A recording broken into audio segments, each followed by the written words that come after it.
Okay, this is a one-pot meal in the Instant Pot for people that are afraid to use their Instant Pot. I am grinding up the garlic here that's dehydrated. Okay, the first thing I do,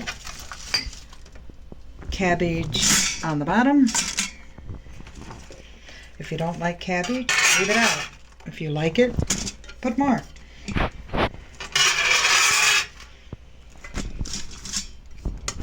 Okay, cabbage.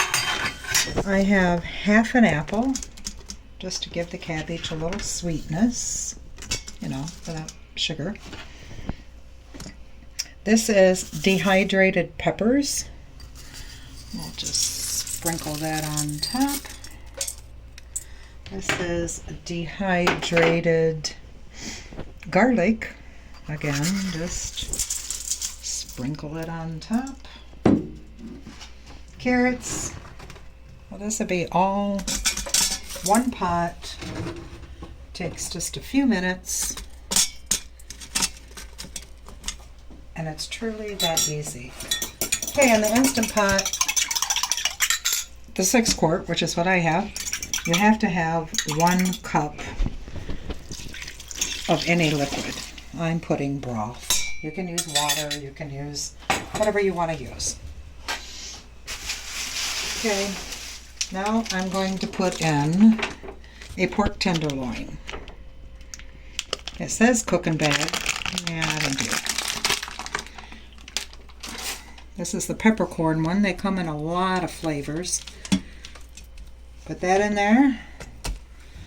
These are sweet potatoes cut up.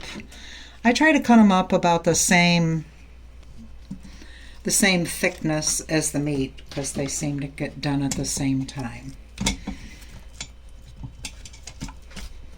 Okay, so far a pretty good meal, huh? Well, let's add some corn. It's only 3 of us, but I'm going to put 4 because they're really small ears of corn.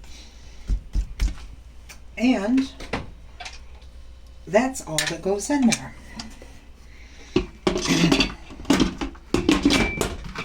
Put this on there, close it up, put it to sealing. Down here, manual. Believe it or not, we are going to go down to 7 minutes. The machine's on longer than 7 minutes because it takes a while for it to get up to pressure.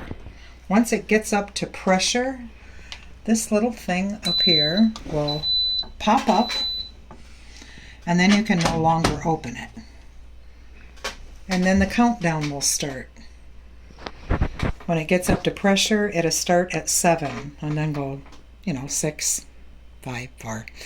When it gets to 1, you just leave it until that little thing up there pops down again.